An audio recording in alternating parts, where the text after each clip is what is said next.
First thing you do is stop and put the bike, let's say you got a rear flat for purposes of the video. What we're going to do is we're going to always shift it to the small. So we want to be in the smallest gear in the front and the smallest gear in the rear. Makes it the easiest to remove the rear wheel and put it back on. Then what we're going to do is if you have a rim brake or a V brake, you're going to release the brake or open it to its widest point. With a caliper, it's got a lever. With a V brake, you're going to squeeze it and release the noodle. On a disc brake, which this bike is, we don't have to do anything to the brakes. We just have to release our quick release, loosen the nut, and drop the wheel. Just like that. Then what I do on the roadside and recommend that you do is we're going to flip it over. Put it on the grass. And set it on its seat. Might do it in the grass? No. 10 levers. Seat pack. This is the essentials. We have a new tube, tire levers, CO2 cartridge, inflator, and then I always carry a little rolled up Gorilla Tape to use for a bike boot or a tire boot. Some people will use a $1 bill, a $20 bill. Kip uses a $100 bill, but it's always good to have a boot in case you have a major cut or slit in your tire. So tube, tire lever, CO2 inflator, device, and tire. So sometimes you'll get a flat tire and the tire won't be completely empty. It's easiest to remove the tire if the tube is empty. So I generally push the valve and just make sure you have all the air out. Then go around the tire and push the bead into the center of the wheel. That's going to make it the easiest to get the tire lever under. And then opposite of the valve, you're going to start with your tire lever, get it under the bead, and then pull it towards you.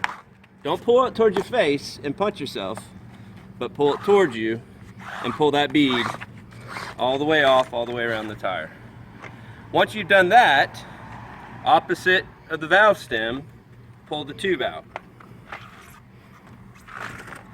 All the way around, and your flat tube is out.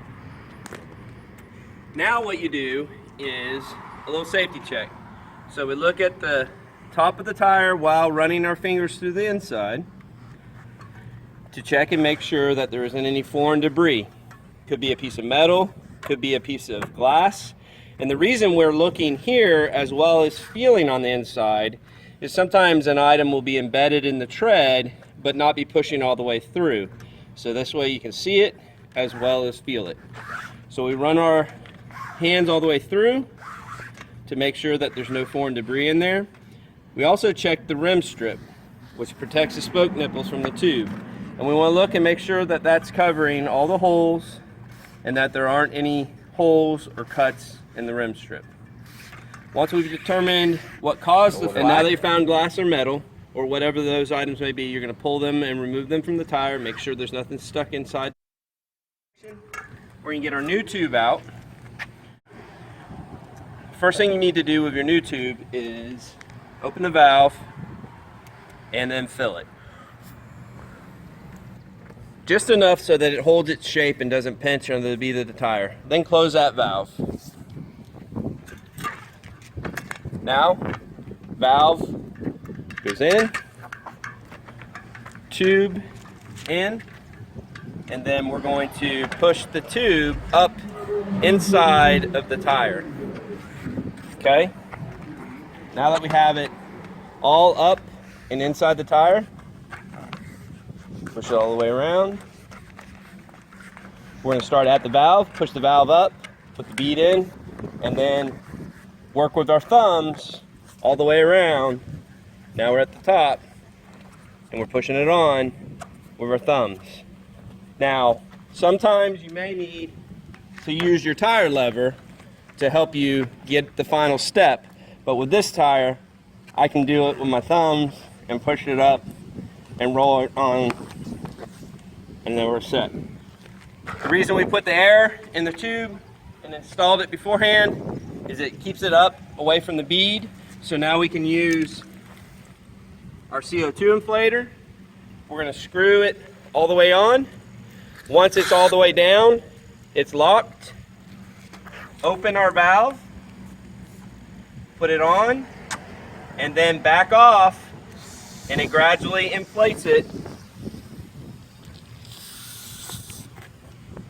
And you'll inflate it until it stops going. Close it, pop it off, and you're done.